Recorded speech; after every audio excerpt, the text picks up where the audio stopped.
இந்த ஒவ்வொரு செஷனும் நல்லா தெளிவா நம்ம புரிஞ்சுக்கணும். இனிமே நல்லா புரிஞ்சுக்கிட்டு நீங்க போனாதான் ஸ்டெப் மேல ஏறி போக முடியும். திடீர்னு இடையில வந்து உட்கார்றவங்களுக்கு இதெல்லாம் புரியாது. புரியுதா? அதில் தெளிவா பார்த்துக்கணும். எப்படி தெய்வம் சொன்னதெல்லாம் நிறைவேறிச்சு, அது நிறைவேறியே ஆகும். எல்லாம் அவர் எழுதி வச்சுட்டார். அவரு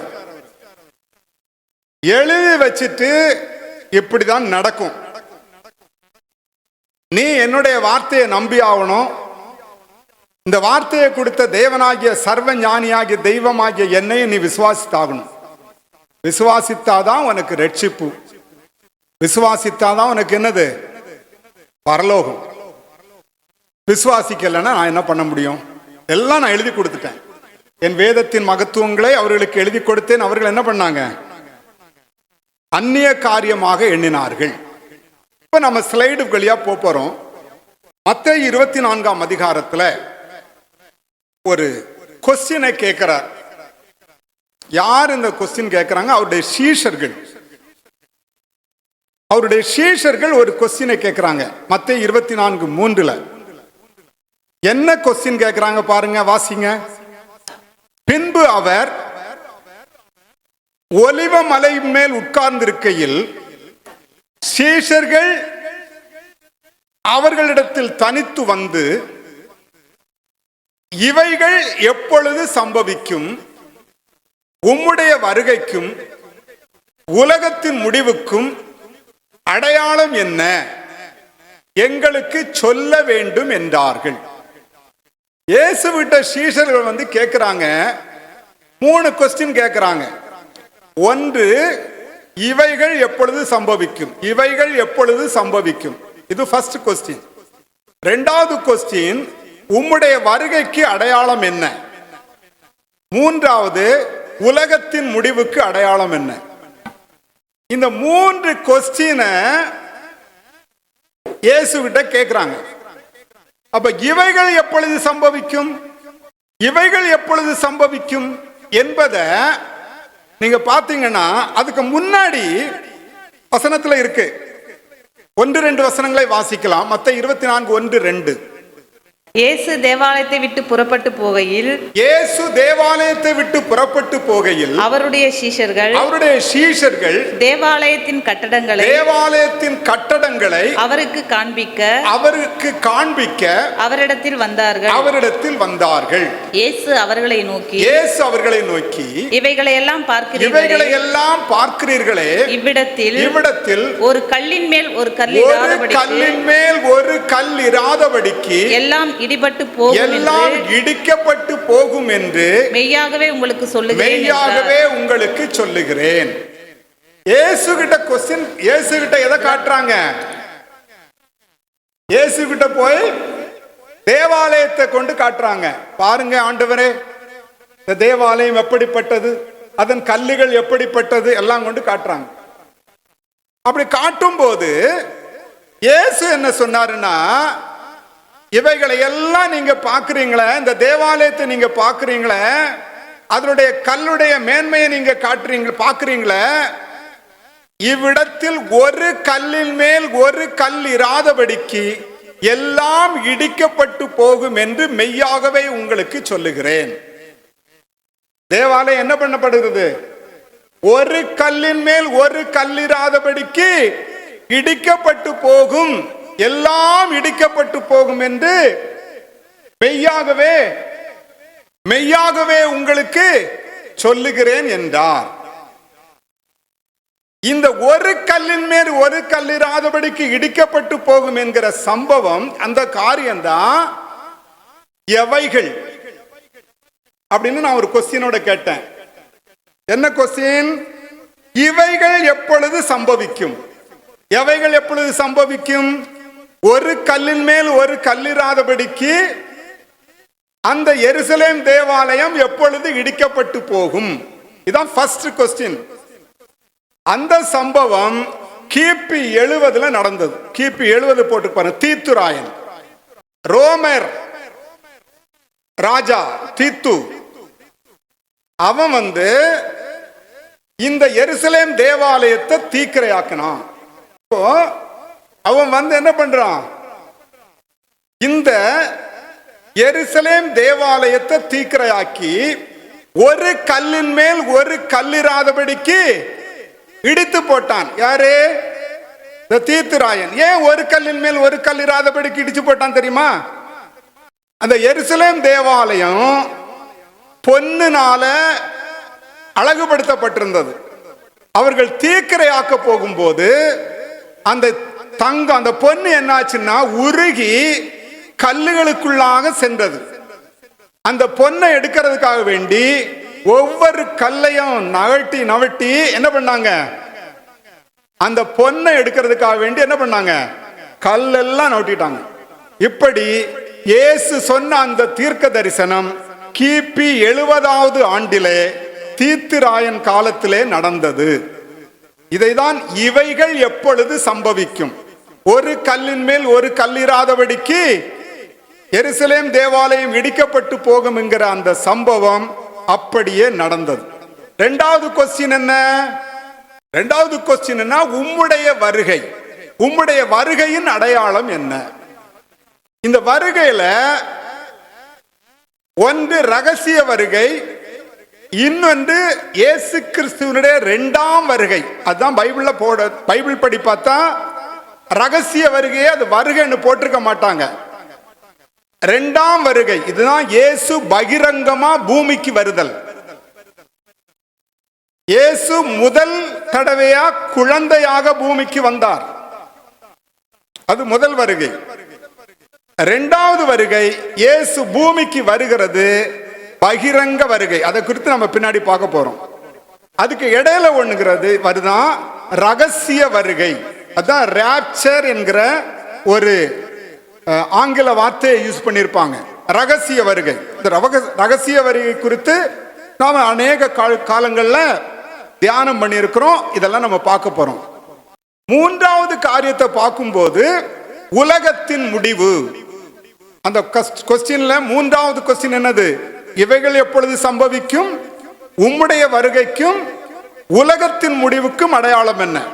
உலகத்தின் முடிவு என்று பார்க்கும்போது ஒன்று சபையின் முடிவு, இரண்டாவது மனுஷனின் முடிவு, மூன்றாவது உலகம், இந்த பூமியினுடைய முடிவு. மூன்று முடிவுகளும் எப்படி சம்பவிக்கும் என்கிறத ஆண்டவர் சொல்லிக் கொடுக்கிறார். சரிங்களா? முதல் வந்து என்னது? சபையின் முடிவு, இரண்டாவது மனுஷனின் முடிவு, மூன்றாவது உலகத்தின் முடிவு. இந்த காரியங்கள் எல்லாமே அந்த ஒரு கொஸ்டின்ல அடங்கி இருக்கிறது. மொத்தம் 3 கொஸ்டின். என்னது? இவைகள் எப்பொழுது சம்பவிக்கும், உம்முடைய வருகைக்கு அடையாளம் என்ன, உலகத்தின் முடிவுக்கு அடையாளம் என்ன? புரிஞ்சுட்டீங்களா? புரிஞ்சுட்டீங்களா? அப்போ இவைகள் எப்பொழுது சம்பவிக்கும் என்கிறது ஒரு கல்லின் மேல் ஒரு கல்லிராதபடிக்கு இடிக்கப்படுவது எப்படி, எப்போ? உம்முடைய வருகை என்பது என்னது? ரகசிய வருகை, பகிரங்க வருகை. உலகத்தின் முடிவு என்கிறது என்னது? சபையின் முடிவு, மனுஷரின் முடிவு, உலகத்தின் முடிவு. மத்தேயு 24ஆம் அதிகாரத்துல இந்த காரியங்களுக்கெல்லாம் விளக்கம் இயேசு கொடுத்திருக்கிறார். ஆனா ஒன்றுக்கடுத்து ஒண்ணு வராது, ஒண்ணு முன்ன பின்ன மாறி மாறி வரும். அதுக்கு வித்தியாசம் என்பதை நாம படிச்சு தியானம் பண்ணும் போதுதான் புரியும். ஓஹோ, இது ரகசிய வருக, இது பகிரங்க வருக அப்படின்னு நாம பார்க்க முடியும். கர்த்தருக்கு ஸ்தோத்திரம். இப்போ சபையின் முடிவை பற்றி நாம பார்க்க போறோம். இந்த சபையின் முடிவுல மத்தேயு 24:4-14 வரைக்கும் நடந்து கொண்டிருப்பவை என்னதுங்க? என்னென்ன நடந்துகிட்டு இருக்கு அதை வாசிக்கலாமே. 4 இருந்து. இயேசு அவர்களுக்கு பிரதியுத்தரமாக ஒருவனும் உங்களை வஞ்சியாதபடிக்கு எச்சரிக்கையாயிருங்கள். ஒருவனும் உங்களை வஞ்சியாதபடிக்கு எச்சரிக்கையாயிருங்கள். ஏனெனில் அநேகர் வந்து என் நாமத்தை தரித்துக்கொண்டு நானே கிறிஸ்து என்று சொல்லி அநேகரை வஞ்சிப்பார்கள். இயேசு கிறிஸ்து இந்த பூமியில வந்து போனதுக்கு அப்புறம் அநேகர் இந்த பூமிக்கு வந்து நான் தான் கிறிஸ்து, நான் தான் மெசியா, நான் தான் நீங்க எதிர்பார்த்திருக்கிற ஆள்னு சொல்லிட்டு ஜனங்களை வஞ்சித்து கொண்டிருக்கிறார்கள். இப்பொழுதும் வஞ்சித்துட்டு இருக்கிறாங்க. இயேசு என்று சொல்ல மாட்டார்கள், நல்லா புரிஞ்சுக்கணும், கிறிஸ்து என்று சொல்லுவார்கள். இயேசு என்பதற்கும் கிறிஸ்து என்பதற்கும் வித்தியாசம் இருக்கிறது. இயேசு என்பது இந்த பூமியில மனுஷனாக ரட்சிக்கப்படுவதற்கு வந்தது. கிறிஸ்து என்றவர் மேசியா, அபிஷேகம் பண்ணப்பட்டவர். அப்போ இயேசு என்று சொல்லி வஞ்சிக்க மாட்டார்கள். இயேசு இந்த பூமியில இருந்த காலகட்டத்திலேயே இயேசுவை இயேசு என்று ஏற்றுக்கொண்டார்கள். எல்லாரும் என்ன பண்ணாங்க? அவரை இயேசு என்று ஏற்றுக்கொண்டார்கள்.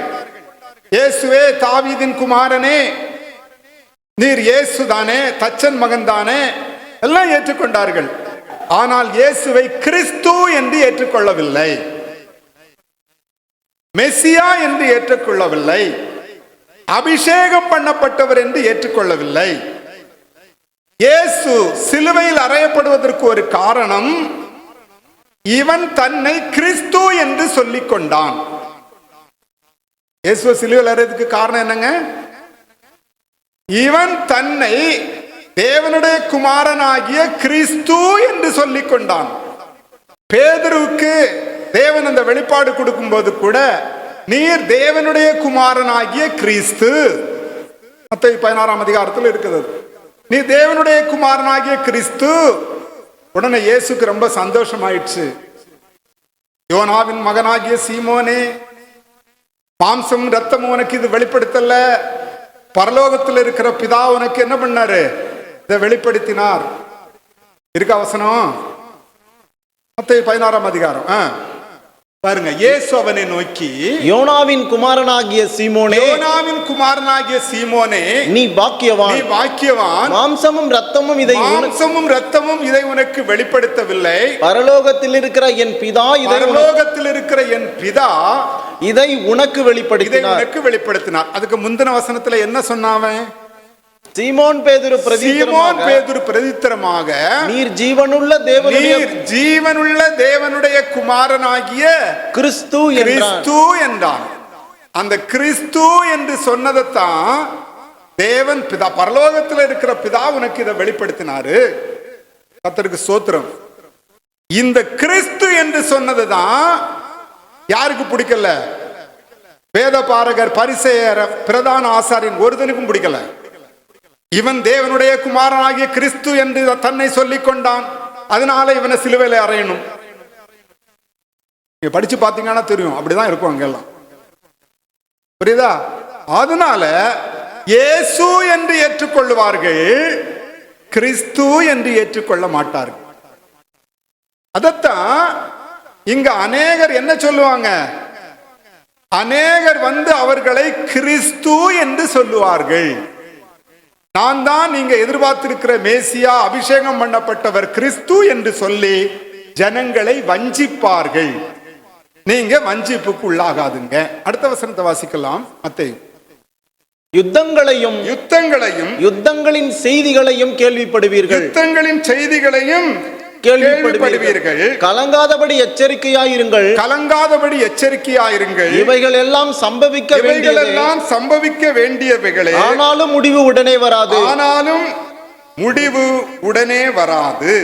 யுத்தங்களின் செய்தியையும் கேள்விப்படுவீர்கள். இது நடந்துகிட்டே இருக்கு. யுத்தங்கள் இப்ப மட்டும் யுத்தம் நடக்கல, அப்ப இருந்தே யுத்தங்களின் செய்தி நடந்து கொண்டுதான் இருக்குது. அடுத்தது, கலங்காதபடி எச்சரிக்கையாயிருங்கள், இவைகளெல்லாம் சம்பவிக்க வேண்டியது, ஆனாலும் முடிவு உடனே வராது. ஜனத்துக்கு விரோதமாய் ஜனமும் ராஜ்யத்துக்கு விரோதமாய் ராஜ்யமும் எழும்பும். பஞ்சங்களும் கொள்ளை நோய்களும் பூமி அதிர்ச்சிகளும் பல இடங்களில் உண்டாகும். இவைகளெல்லாம் வேதனைகளுக்கு ஆரம்பம்.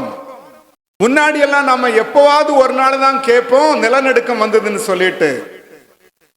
இன்னைக்கு டெய்லி நிலநடுக்கம் வந்துட்டு இருக்கு. ரிக்டர் அளவுல 7.8 இப்படி டெய்லி வந்துட்டு இருக்கு. நீங்க பார்க்கலாம், ஒவ்வொரு நாளும் மரணம் நடந்துட்டு இருக்கு.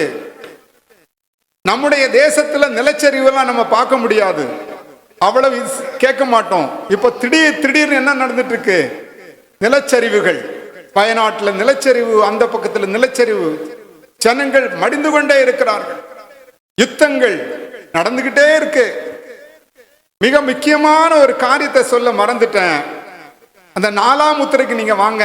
இப்ப லேட்டா வந்தவங்களுக்கு கூட அது பிரயோஜனமாகும். வெளிப்படுத்தின விசேஷம் 6ஆம் அதிகாரம்.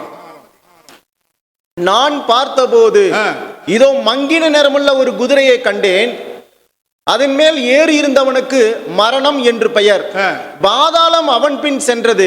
பட்டயத்தினாலும் பஞ்சத்தினாலும் சாவினாலும் பூமியின் துஷ்ட மிருகங்களினாலும் பூமியின் கால் பங்கில் உள்ளவைகளை கொலை செய்யும்படியான அதிகாரம் அவைகளுக்கு கொடுக்கப்பட்டது. அப்ப நான் பார்த்தபோது இது மங்கின நிறமுள்ள குதிரை. அது மங்கின நிறமுள்ள குதிரை இல்ல, பச்சை குதிரை. கிரேக்கத்துல என்ன போட்டிருக்கு? ஒரிஜினல் கிரேக்கத்துல தொடர்ந்து வெளிரிய பச்சை குதிரை ஒன்றை கண்டேன். வெளிரிய பச்சை குதிரைய பச்சை குதிரைன்னு அவங்க யாரும் பார்த்ததில்ல. அதனால என்ன பண்ணிட்டாங்க? மங்கின நிறமுள்ள குதிரைன்னு டிரான்ஸ்லேட் பண்ணிட்டாங்க. புரியுதா? அப்போ அந்த மங்கின நிறம் இல்ல, பச்சை நிறம். பச்சை நிறம் எதோடு சம்பந்தப்பட்டது? இஸ்லாமிய நாடுகளோடு சம்பந்தப்பட்டது. அதனாலதான் இன்னைக்கு சண்டை மாறி மாறி இஸ்லாமியர்கள் அடிச்சுக்கிறாங்க. இது இயேசு கிறிஸ்துடைய ரகசிய வருகைக்கு முந்தின காலகட்டம். அங்க நாம இருக்கிறோம் என்பதை தெளிவாக நாம் அறியணும். அதுல பார்க்கும்போது மரணம் என்று அவனுக்கு பெயர், பாதாளம் அவன் பின் சென்றது, பட்டயத்தினாலும் பஞ்சத்தினாலும் சாவினாலும் துஷ்ட மிருகங்களினாலும் பூமியின் காற்பங்கில் உள்ளவர்களை கொலை செய்யும்படியான அதிகாரம் அவைகளுக்கு கொடுக்கப்பட்டது. பூமியின் காற்பங்கு மக்கள் எவ்வளவு தெரியுமா உங்களுக்கு? இன்னைக்கு பூமியினுடைய மக்கள் தொகை எவ்வளவு தெரியுமா? சுமார் 800 கோடி. 800 கோடி மக்கள் தொகையில கால் பங்குங்கிறது 200 கோடி மக்கள் சாவாங்களா? இப்போ இயேசு கிறிஸ்து வர்றதுக்கு முன்னாடி, இயேசு கிறிஸ்துடைய ரகசிய வருகைக்கு முன்னாடி இந்த யுத்தத்தினால நடந்துட்டு இருக்கா யுத்தம். இப்ப என்ன நடக்க போகுது? பெட்ரோல், டீசல், கேஸ் எல்லாம் வரப்போறது இல்ல. எல்லாம் இந்த யுத்தம் இன்னும் அதிகமா மாறும். நம்ம நினைச்சிட்டு இருக்கோம் யுத்தம் முடிய போகுதுன்னு சொல்லிட்டு. யுத்தம் அதிகமாக போகிறது. ஏன்னா அவங்க தான் கம்ப்ளீட் பெட்ரோல், டீசல், அதோடைய சம்பந்தப்பட்ட உரம், அது இது எல்லாமே அவங்க கண்ட்ரோல்ல தான் இருக்கு. பெட்ரோலுடைய பை ப்ராடக்ட் உரங்கள் எல்லாம் அங்கதான் இருக்கு. அது வரலன்னா ஒண்ணுமே பண்ண முடியாது. அப்படி இருக்கும்போது பூமியில என்ன உண்டாகும்? பட்டயத்தின, அது யுத்தத்துல சாகிறது. பஞ்சம் உண்டாகும். அடுத்தது என்னது? சாவு. பூமியின் துஷ்ட மிருகங்கள், பூமியில் உள்ள காட்டில் இருக்க மிருகங்கள் எல்லாம் சாப்பாடு கிடைக்காம எங்க வரும்? சிட்டிக்குள்ள வரும். காடுகள் எரிந்து கொண்டிருக்கின்றன. ஆஸ்திரேலியா, பிரான்ஸ்ல இப்ப எல்னினோ எஃபெக்ட் நம்ம பார்த்துட்டு இருக்கிறோம். எல்னினோ எஃபெக்ட்னால பிரான்ஸ், போர்ச்சுகல், ஸ்பெயின் அந்த பகுதியெல்லாம் என்ன நடந்துட்டு இருக்கு? காடுகள் எரிந்து கொண்டிருக்கின்றன. அமெரிக்காவில் ஒவ்வொரு வருஷமும் கலிபோர்னியாவில எல்லாம் நீங்க பாத்தீங்கன்னா என்ன நடந்துட்டு இருக்கு? காடுகள் எரிந்து கொண்டிருக்கின்றன. காடுகள் எரிந்து கொண்டிருக்கும் போது காடுகளில் வாழுகிற மிருகங்கள் எங்க போவாங்க? பூமிக்குள்ள வருவாங்க. மக்கள் வாழுகிற குடியிருப்புக்கு வருவாங்க. வரும்போது ஜனங்கள் எல்லாம், அநேக ஜனங்கள் கொலை செய்யப்படுவார்கள். இதெல்லாம் நம்ம உயிரோடு இருந்து பார்க்க போறோமா? தெரியாது. இயேசுடைய ரகசிய வருகைக்கு நாம் ஆயத்தமாக்கப்பட்டு விட வேண்டும். இது இயேசு கிறிஸ்து ரகசிய வருகைக்கு முன்னாடி நடக்க போறது. பச்சை நிறம் உள்ள குதிரை நடக்கும் போது இந்த யுத்தத்தினால வர போற சம்பவம். பைபிள்ல பச்சை நிற குதிரை இருக்குன்னு எத்தனை பேருக்கு தெரியும்னு இது வரைக்கும் நமக்கு தெரியாது. அப்ப பூமியில கார்பங்கு என்னது? பூமியில உள்ள காற்பங்கில் உள்ளவர்களை கொலை செய்யும்படி. 800 கோடிக்கு மேல் இருக்கிறாங்க. 800 கோடின்னு வச்சா கூட என்னாச்சு, 200 கோடி மக்கள் சாவார்கள் அதனால நம்ம இருக்கிற காலகட்டம் என்ன என்பதை நாம் மிகவும் எச்சரிக்கையாக பார்த்து தேவ பயத்தோடு நடந்து கொள்ள வேண்டும். ஆண்டவர் எல்லாம் எழுதி வச்சிட்டாரு. எனக்கு தெரியாதுன்னு யாரும் சொல்ல முடியாது. என் வேதத்தின் மகத்துவங்களை எழுதி கொடுத்தேன், அவர்கள் அந்நிய காரியமாக எண்ணினார்கள். வேதத்தை படிக்கிறதும் இல்ல, வேதத்தை தியானிக்கிறதும் இல்ல, தேவ பயம் வர்றதும் இல்ல, கர்த்தருடைய வசனத்துல விசுவாசமும் இல்ல, உலகத்தின் காரியங்களுக்கு போயிட்டு இருக்கிறாங்க. எத்தனையோ ஜனங்களை நாம கூப்பிடுறோம், கர்த்தருடைய வசனத்தை சொல்லி கொடுக்கிறோம்னு சொல்லிட்டு. ஆனா வரவங்க எத்தனை பேர் பாத்தீங்களா? பரலோகத்துல நிறைய பெண்கள் தான் அதிகமா இருக்க போறாங்கன்னு நமக்கு தெரியுதா இல்லையா? பரலோகத்துல ஆண்கள் நிறைய இருப்பாங்களா, பெண்கள் அதிகமா இருப்பாங்களா? ஆண்கள்னு வீராப்புக்கு சொல்லிக்கலாம் இல்ல, இங்க கூட்டத்திலே நம்ம பார்த்தா தெரியும். எல்லா பிரேயர் மீட்டிங்லயும் சர்ச்சிலையும் அட்டென்ட் பண்றது ஆண்கள் நிறையவா பெண்கள் நிறையவா? கர்த்தருக்கு ஸ்தோத்திரம். இப்ப சபையின் முடிவு பார்த்தோம். அப்புறம் கிறிஸ்து என்று சொல்லி அநேகரை வஞ்சிப்பார்கள்.